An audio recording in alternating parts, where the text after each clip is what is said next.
자, 우리 붙잡을 약속의 말씀 함께 보십시다. 사무엘상, 구약성경 사무엘상 8장 말씀입니다. 사무엘상 8장 구약성경 419페이지에 나와 있습니다. 구약성경 419면 사무엘상 8장 1절 말씀 제가 읽고요. 우리 22절까지 번갈아 읽으십시다.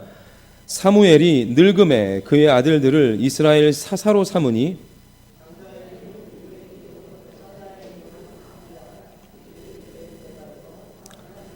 그의 아들들이 자기 아버지의 행위를 따르지 아니하고 이익을 따라 뇌물을 받고 판결을 굽게 하니라.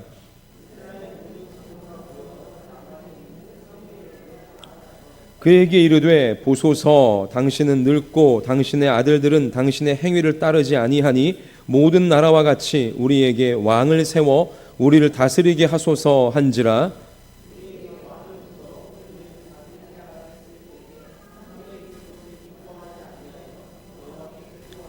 여호와께서 사무엘에게 이르시되 백성이 내게 한 말을 다 들으라. 이는 그들이 너를 버림이 아니요 나를 버려 자기들의 왕이 되지 못하게 함이니라.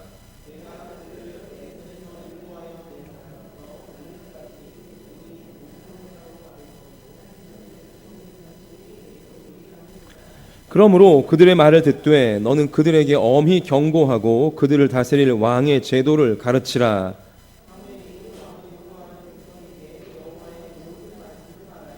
이르되 너희를 다스릴 왕의 제도는 이러하니라. 그가 너희 아들들을 데려다가 그의 병거와 말을 어거하게 하리니 그들이 그 병거 앞에서 달릴 것이며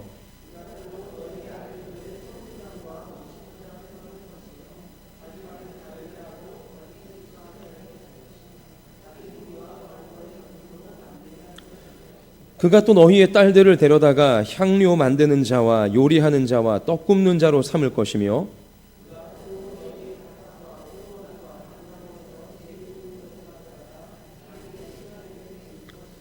그가 또 너희의 곡식과 포도원 소산의 11조를 거두어 자기의 관리와 신하에게 줄 것이며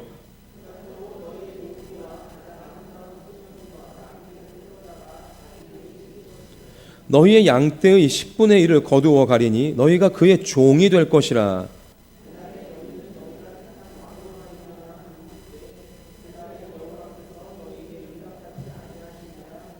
백성이 사무엘의 말 듣기를 거절하여 이르되 아니로소이다. 우리도 우리 왕이 있어야 하리니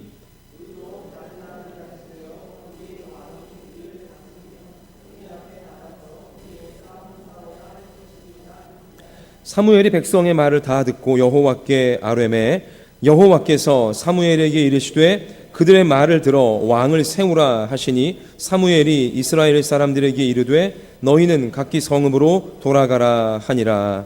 아멘. 윤동주 목사님 말씀 전하실 때 큰 은혜 받으시기 바랍니다.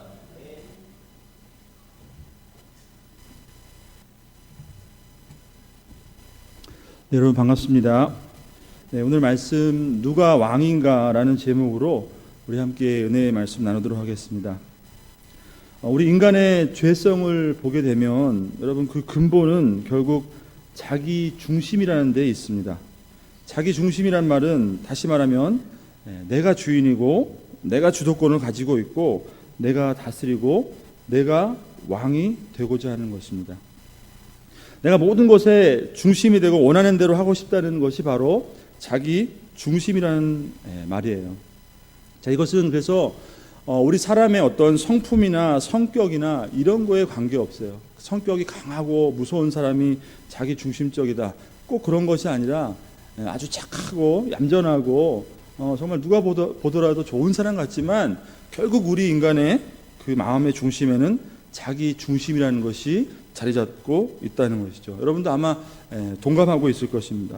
그래서 우리가 살면서 한번 생각해 보면요, 우리가 살다가 힘들 때가 있어요. 또 고통받고 또 많은 어려움을 겪을 때가 있어요. 근데 그 원인을 우리가 잘 들여다보면 결국에는 그 안에 그 뿌리가 무엇이냐면 좀 전에 말씀드린 것처럼 내가 주인이 되고 내가 왕이 되어야 한다는 그 자기 중심에 뿌리를 두고 있다는 것을 우리가 알 수가 있다는 것이죠. 근데 여러분, 살다 보면 그렇지 않아요. 내가 중심이 되어야 되고 내가 왕이 되어야 되고 내가 다 모든 것 뜻대로 해야 되는데 자꾸 나의 그 중심이 되고자 하는 내 위치가 자꾸 무너지게 되고 허물어지게 되고 모든 상황과 여건이 내 뜻대로 되지 않는다는 것입니다. 여기서 오는 어려움과 고통과 힘들어하는 것이 어떻게 보면 우리의 삶의 모습이라는 것이죠. 자, 그래서 이 말을 바꿔 얘기하면 인간은 너나 할 거 없이 어떻게 해서든지 자기가 중심의 자리를 차지하고 싶어하고 내가 왕이 되기를 원하고 내가 다스리고 내가 주인이 되는 삶을 살기를 원한다는 것입니다. 거기에 뭔가 있는 것처럼 착각하게 되고 그것이 나를 지켜주고 더 좋아 보이게 그렇게 느낀다는 것이죠. 근데 여러분, 성경을 우리가 가만 보면 하나님의 말씀은 분명히 우리에게 어떻게 말씀하시냐면 내가 이렇게 왕이 되고자 하는 인간의 그 욕망이 우리를 영원한 생명에서 결국 죽음 가운데로 몰아넣은 죄의 본질이라 이렇게 말씀하고 있다는 것이에요. 결국은 인간 스스로를 가장 비참한 존재로 몰락하게 만든 것이 바로 이 자기 중심이라는 이 죄의 근본이라는 것이죠. 자, 그래서 창세기에 우리가 잘 알고 있는 것처럼 인간의 시조인 아담과 하와가 그 금단의 열매인 선악과를 따먹고 범죄한 것은요, 여러분, 그냥 간단히 하나님의 명령을 단순히 그냥 어긴 죄가 아니라 바로 그 마음속에 내가 하나님같이 되겠다. 내가 하나님과 같이 되겠다. 내가 하나님의 통치를 벗어나서 내가 스스로 주인이 되겠다는 이 깊은 죄의 뿌리가 원인이라는 것을 성경이 우리에게 말씀해주고 있다는 것입니다. 여러분, 결국 이 자기 중심의 끝이 뭐겠습니까, 여러분? 이 자기 중심의 끝, 내가 주인이 되고 내가 왕이 되겠다. 이 중심의 끝은요, 하나님을 배제하는 것이에요.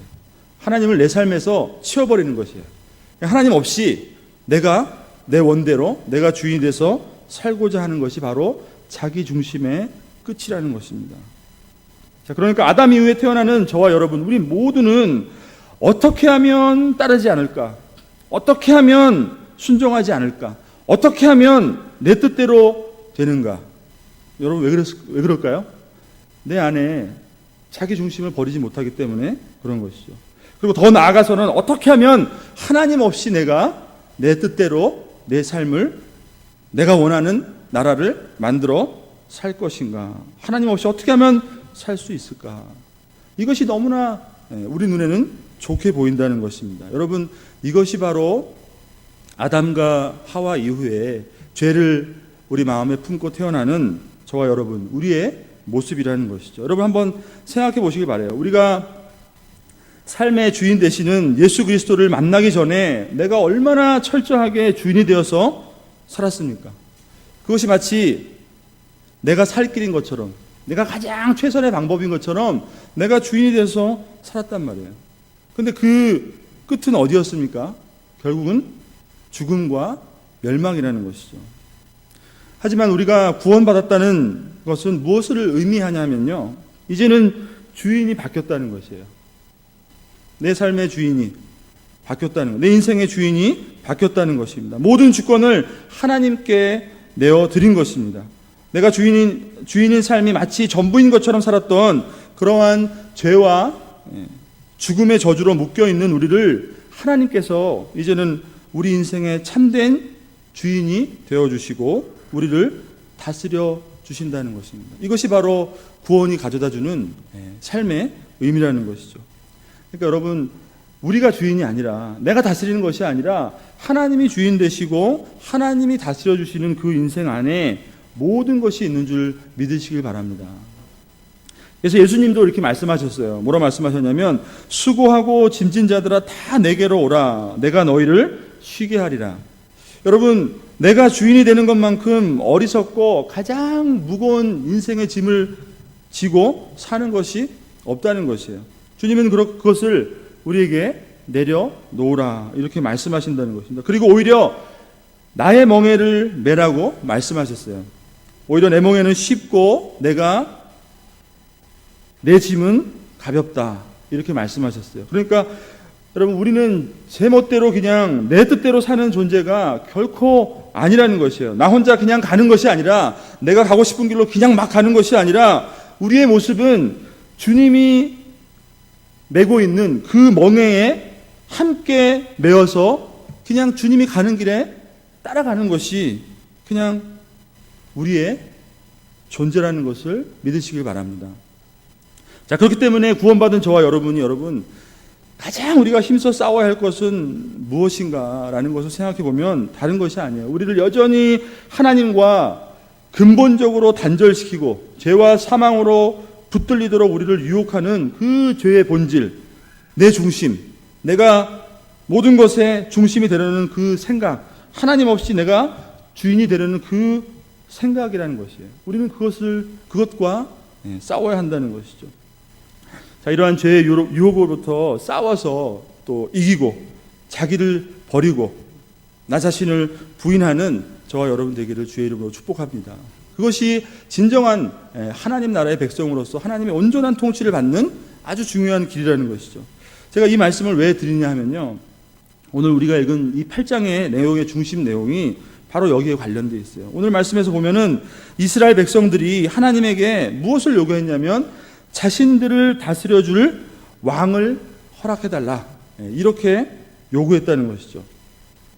자, 이것은 단순히 그냥 더 나은 어떤 삶을 위해서, 더 나은 방법을 위해 왕이 있었으면 좋겠습니다, 이렇게 요구한 것이 절대로 아니라는 것이죠. 그 마음의 중심에는, 그들 마음속에는 근본적으로 제가 아까 말씀드린 것처럼 근본적인 동기가 있었는데, 그것이 뭐냐면 바로 그들 삶 가운데 하나님을 다 배제해버리고 싶은 것이에요.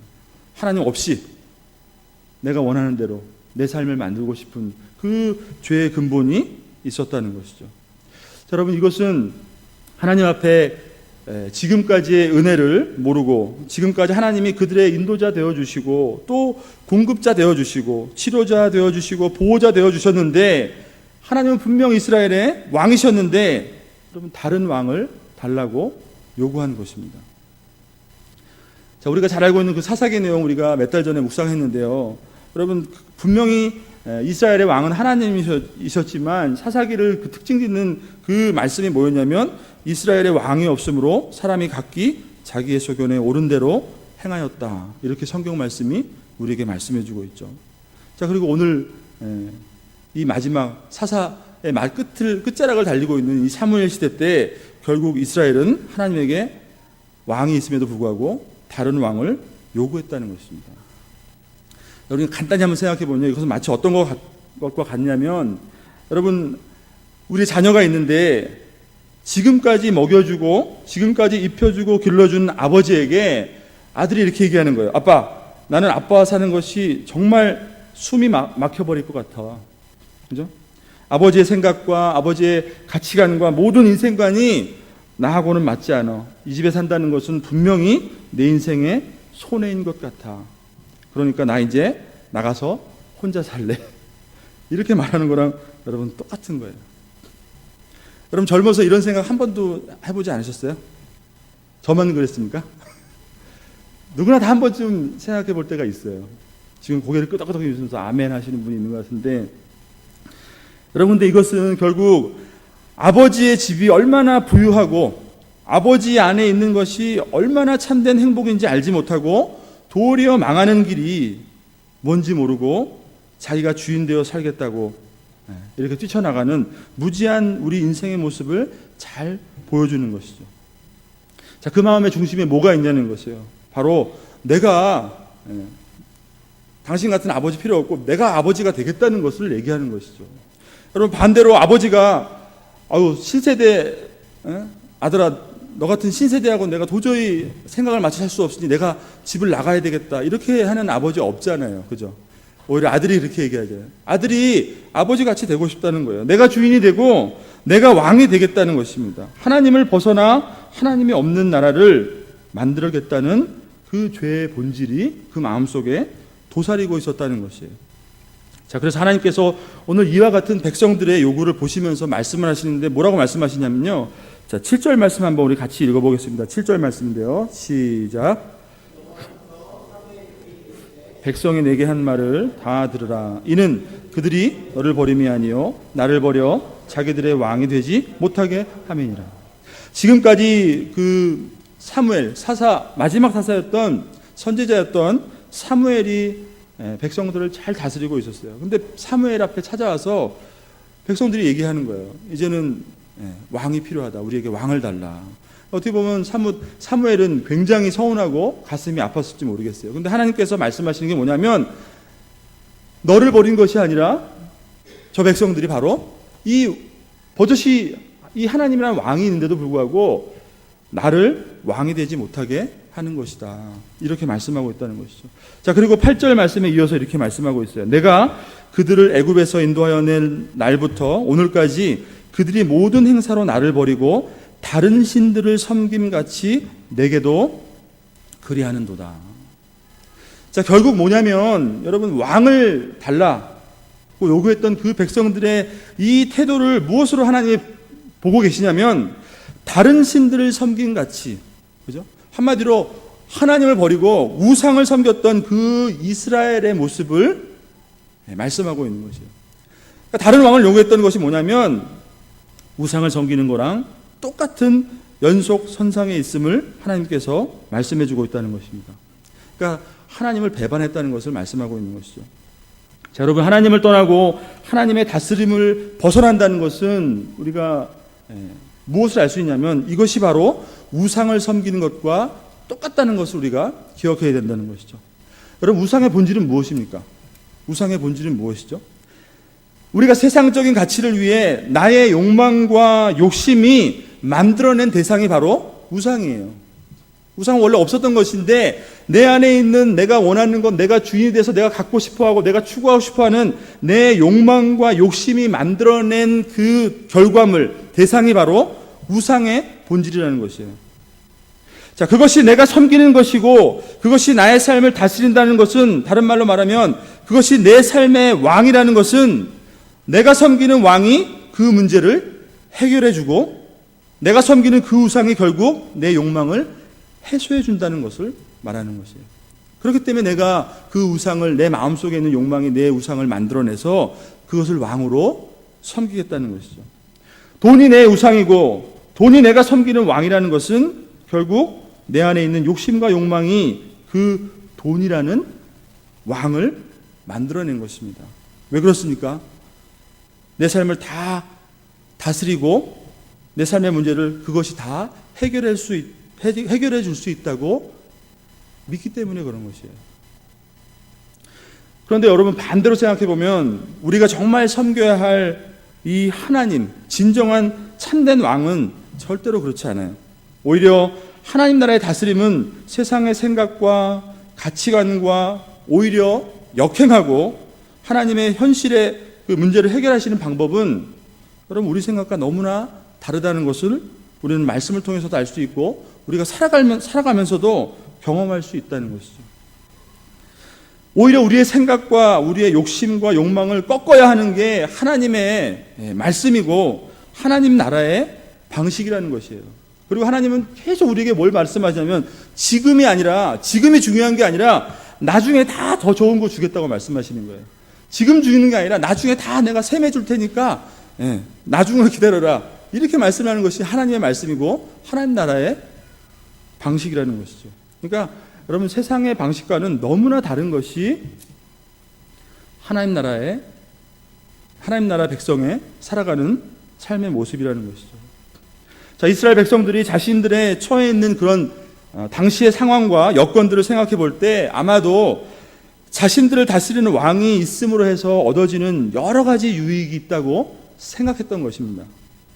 자, 결국에 현실에 자신들의 욕망을 해결하기 위해 왕이 있었으면 좋겠다, 이렇게 생각을 했다는 것이죠. 자, 여러분, 가나안 땅에서 이스라엘 백성들이 끝까지 끝나지 않는 그 싸움을 싸워야 했던 것은 바로 여러분 무엇인가 하면 바로 제가 말씀드린 이 우상과의 싸움이었어요. 하나님 외에 다른 신을 섬기는 것과의 싸움이 바로 그들의 가나안 땅에서의 싸움이었다는 것입니다. 다른 말로 하면 이 땅을 살면서 하나님 나라의 원리대로 살아가기 위해서, 그렇기 때문에 하나님 나라의 백성으로서 하나님만 왕으로 섬겨야 하는 그런 영적인 싸움을 끝까지 싸워야 했다는 것이에요. 그게 이스라엘 백성들의 가나안 땅에서의 삶이라는 것이에요. 여러분, 지금 우리들도 여전히 이 싸움을 싸워야 하는 영적인 전쟁이 우리 삶 가운데 남아있음을 믿으시길 바랍니다. 아직도 여전히 우리도 그 싸움을 변함없이 싸워야 한다는 것이에요. 변함없는 진리는 하나님께서 우리를 구원하시고 우리를 구원하신 그 하나님이 우리 삶의 진정한 왕이 되신다는 것이에요. 여러분 믿으십니까?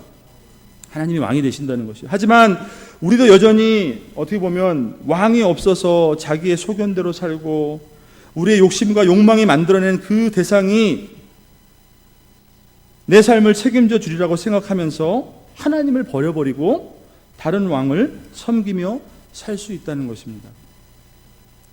여러분 잘 생각해 보면요, 이스라엘이 진짜로 왕이 없어서 왕을 요구하지 않았다는 것이에요.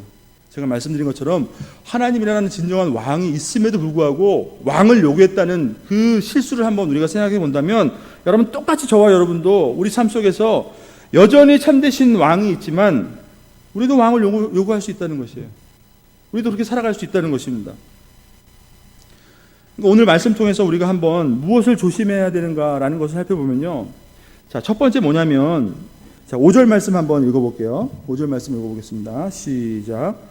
그에게 이르되 보소서, 당신은 늙고 당신의 행위를 따르지 아니하니 모든 나라와 같이 우리에게 왕을 세워 우리를 다스리게 하소서 한지라. 그러면서 중요한 말씀이 뭐냐면 모든 나라와 같이 이렇게 얘기하고 있어요. 다른 말로 하면 열방같이, 세상같이, 세상처럼 이렇게 얘기하는 거예요. 당시 이스라엘이 하나님에게 다른 왕을 요구하게 된 동기가 아주 잘 표현된 말씀이 바로 모든 나라와 같이, 그렇게 말씀하고 있다는 것이에요. 바로 모든 나라와 같이, 세상과 같이 되기 원하는 그들의 잘못된 생각이 진짜 왕이 있음에도 불구하고 다른 왕을 섬기겠다고 하나님 앞에 나선 것이었습니다. 자, 여러분, 이스라엘은 다른 나라와 같은 나라가 아니라는 것이죠. 처음부터 어떻게 보면 세상 나라, 열방과는 구별된 하나님의 백성으로서 가나안 땅에 살도록 부르심 받은 백성이 여러분 이스라엘 백성이었어요. 그러니까 오히려 세상과 구별돼서 세상과 다르게 살라고 부른 것이 이스라엘 백성들이었어요. 근데 당시의 상황을 보면 여러분 가나안 땅에서 많은 전쟁이 있었죠. 그리고 뭐 블레셋이라는 그 외침도 있었고 끊임없이 전쟁, 주변 나라가 아주 못 살게 했단 말이에요. 그러니까 정치적으로 보더라도 여러분 안정이 되지 않고 당시에 왕이 없었기 때문에 이 사사들이 각각 지역에 흩어져서 다스리고 있었던 그런 정치적인 상황을 볼 때 어떤 나라를 위한 현안이 있으면 다 모여가지고 또 상의하고 여러 가지로 보면 여러분 효과적이지 않는 거예요. 그러니까 중앙 집권적인 그런 왕이 없었기 때문에 이게 체계적이지 않을 수도 있고, 우리 인간적인 생각을 볼 때 여러분 당연하게 이거는 좀 좋지 않은 방법이다.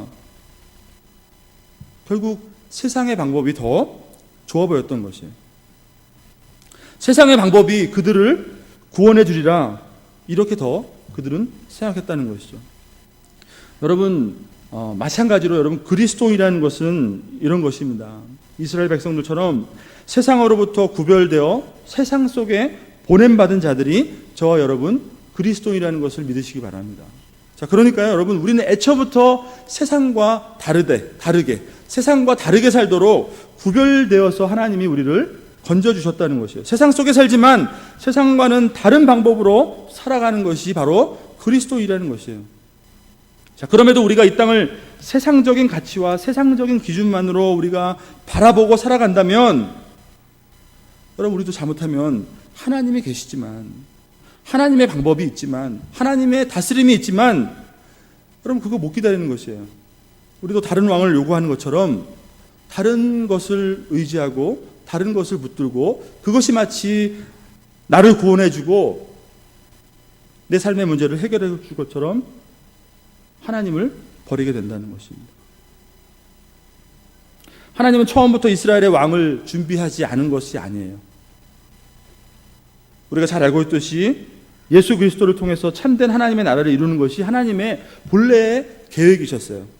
하지만 여러분 역사 가운데 그리스도가 이 땅에 왔지만 그들이 결국은 알아보지 못하고 예수 그리스도를 십자가에 못 박혀 죽이게 되온 것을 우리가 생각해 보면, 여러분, 그들 마음 가운데는 메시아를 그토록 갈망하고 기다리고 있었지만 결국은 세상적이고 정치적인 메시아를 바라고 있었기 때문에 여러분, 그리스도를 알아보지 못하고 배척하고 죽였던 것을 우리가 알 수 있습니다. 여러분, 마찬가지로 우리가 자꾸 세상에서 세상을 세상적으로 바라보고 세상적인 생각으로 우리가 세상을 살아갈 때 진정으로 하나님께서 우리에게 주시는 참된 복을 이 세상 가운데 누리지 못하고 걷어차버리는 경우가 생길 수 있다는 것이죠. 여러분, 다시 한번 오늘 말씀을 통해서 우리는 세상을 살고 있지만 세상의 방법과 원리대로 이 땅을 살아가는 존재가 아니라는, 우리는 그리스도인이라는 사실을 다시 한번 기억할 수 있기를 주의 이름으로 축복합니다. 자, 성경은 하나님께서 하시는 일에는 때가 찬 경륜을 위하여 예정하신 때가 있다, 이렇게 에베소서에 보니까 이렇게 말씀하고 있어요. 그리고 사람이 여호와의 구원을 바라고 잠잠히 기다림이 좋도다, 이렇게 말씀하고 있어요. 여러분, 하나님의 다스림을 떠나지 않고 끝까지 우리의 삶을 주관하시고 나를 다스려 주시고 영원한 구원으로 우리를 인도하시는 하나님의 다스림을 떠나지 않는 저와 여러분 되기를 축복합니다. 자, 그 다음에 두 번째로 한번 생각할 게 뭐냐면, 우리가 하나님이 엄연히 있음에도 불구하고 하나님을 버릴 수 있는 것은 뭐냐면 우리가 하나님 말씀을 떠났기 때문이라는 것이에요. 자, 오늘 말씀 1절에서 3절 말씀을 한번 보면은 사무엘에 대해서 얘기하고 있는데 1절 말씀 처음에 보니까 사무엘이 늙음에 이렇게 나오고 있어요. 그러니까 시간이 많이 지나서 여러분 7장에 보면은 사무엘이 하나님의 말씀을 통해서 나라를 잘 다스린 모습을 보게 돼요. 그리고 전쟁에서 승리하고 백성들의 고백이 뭐냐면 지금까지 하나님이 여기까지 도우셨습니다. 에베네셀의 하나님입니다. 이렇게 고백했는데 이제는 사무엘이 늙었어요. 그리고 그의 아들을 사사로 제사장으로 세웠는데도 불구하고 아들이 말을 듣지 않아요. 뭘 알 수 있냐면 그렇게 하나님의 말씀을 통해서 나라를 잘 다스렸던 그 사무엘이 상황이 하나님 말씀 따라 나라를 잘 다스리지 못하는 상황으로 변하게 된 것을 우리가 생각할 수 있다는 것이죠. 하나님의 말씀이 다스리는 이상적인 모습과는 점점 시간이 흐를수록 변질된 것을 우리가 알 수 있다는 것이죠. 여러분, 하나님의 말씀은 뭐냐면 하나님 나라의 양식이 바로 하나님의 말씀인 줄 믿습니다. 하나님 나라의 양식이에요. 그러니까 하나님 나라의 방식대로 이 땅을 살 수 있도록 해주는 것이 바로 이 하나님의 말씀이라는 것이에요. 우리가 전자제품을 사면은 전자제품을 잘 사용할 수 있도록 거기에 뭐가 딸려 나오죠? 매뉴얼이 딸려 나오죠. 요것대로 하면은 요 기계를 잘 사용할 수가 있어요. 그러니까 마찬가지로 하나님의 말씀, 하나님 나라의 양식, 이 말씀이라는 것은 우리가 하나님 나라를 이 땅을 살면서도 하나님 나라의 원리대로, 하나님 나라의 방식대로 잘 살아갈 수 있는 매뉴얼이 바로 하나님의 말씀이라는 것이죠. 자, 말씀을 볼 때 세상의 방식을 뛰어넘을 수 있는 힘을 우리는 얻을 수 있다는 것을 알 수가 있는 것이죠. 우리는 그것을 바로 하나님의 은혜라고 말을 합니다. 말씀을 통해서 우리가 은혜를 받을 때 여러분, 세상이 내가 생각하는 조건과 내가 기대하는 조건과 다 다르고 내가 중심이 되지 않고 내가 주인이 되지 않고 그저 끌려가는 인생을 살아가는 것 같지만, 여러분, 말씀 가운데서 우리가 세상을 뛰어넘는 힘을 얻고 은혜를 얻는다면 여러분, 그 삶이 바로 하나님의 다스림이 있는 삶이라는 것이죠. 여러분, 말씀을 떠나지 않기를 주의 이름으로 축복합니다. 여러분, 이제 12월 말이 됐는데 이번 주에 1년 통독 하신 분들 사무실에 알려주세요. 이 광고가 나가는데 통독을 다 하셨는지 모르겠어요. 참 힘든데 여러분, 그만큼 하나님의 말씀, 여러분 1년에 한 번 읽기도 참 쉽지 않은 그 말씀인데, 여러분 한 번 가지고 우리가 어떻게 하나님의 방식대로 하나님의 원리대로 우리가 이 땅을 살아갈 수 있냐는 것이죠. 여러분, 늘 하나님의 말씀을 주야로 묵상하면서 말씀의 원리대로 세상을 승리할 수 있는 저와 여러분 되기를 부탁을 드립니다. 자, 그 다음에 마지막으로 한번 또 살펴볼 건 뭐냐면요, 그 이후에 10절 말씀에 그러면 하나님께서 백성들에게 좋다, 그럼 너희들이 왕을 요구하는데 왕이 너희들을 다스리면 어떻게 되는지 내가 알려주겠다 하고서는 어떻게 보면 경고를 해주시는 거예요. 그 말씀이 10절부터 마지막까지 쭉 이어지고 있는데 간단히 요약해드리면 뭐냐면 여러분 여기서 가장 많이 쓰인 단어가 뭐냐면 원어에서 보면 뭐라고 나오냐면 취하다라는 말이 나와요. 그러니까 백성들은 자신의 삶을 위해서 왕이 있었으면 정말 좋겠다 생각했지만 결국 세상이 세상의 방식이 주는 세상의 왕이 주는 결과는 뭐냐면 백성들로 하여금 다 취한다는 것이에요. 다 빼앗아 간다는 것이에요. 여러분 우리가 세상에 속지 말아야 된다는 것이에요. 우리가 세상의 삶을 더 잘 살기 위해서 자꾸 세상의 방법을 취하다 보면 하나님의 방식을 택하지 않고 말씀의 원리를 택하지 않으면 결국 우리의 결정이 우리의 삶을 어떻게 몰고 가냐면 다 빼앗아 간다는 것이에요. 다 취해 간다는 것이에요.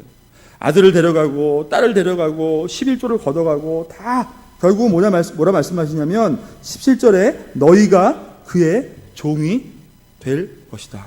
이렇게 말씀하고 있다는 것이죠. 여러분 도둑이 요한복음에 이렇게 말씀하시죠. 도둑이 세상에 온 것은 도둑질하고 죽이고 멸망시키려 할 뿐이라.